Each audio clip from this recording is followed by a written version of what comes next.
नमस्कार। आज इथे जगद्गुरु रामानंद नरेंद्राचार्यजी यांच्या संपूर्ण आशीर्वादाने आणि मार्गदर्शनाने आपला जो नवरात्री उत्सव आहे, ह्या उत्सवात मंदिर सफाई हा कार्यक्रम घेतलेला आहे।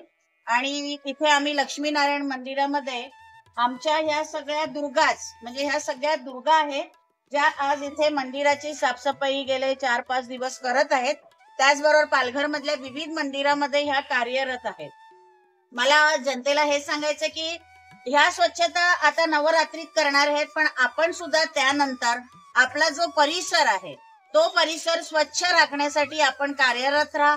विशेष म्हणजे आपल्या घरातील किंवा मंदिरात कुठेही गेलो आणि आपण जो काही कचरा असो किंवा देवळातलं निर्माल्य असो, हे तिकडे कलश ठेवलेले आहेत, तर तिथे तिथे आपल्या निर्माल्याचं आपण विसर्जन करावं, तरच आपण जगद्गुरूंच्या मार्गावर चालला असो।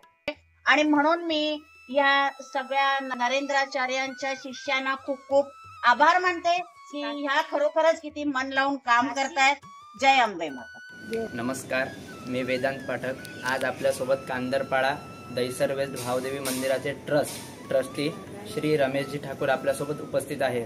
गेले 2 दिवस झाले रामानंदाचार्य नरेंद्राचार्यजी यांच्या सेवेकरी महिलांनी भावदेवी मंदिरामध्ये स्वच्छता उपक्रम राबवला आहे।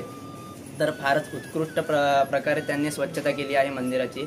तर मी अशी भावदेवी चरणी प्रार्थना करतो की त्यांचे ते पण इतर लोककल्याणासाठी उपक्रम आहेत ते निरंतर चालत राहावं आणि त्यांचे आमच्या मंदिरामध्ये त्यांनी सेवा दिली त्याबद्दल मी त्यांचे धन्यवाद व आभार मानतो।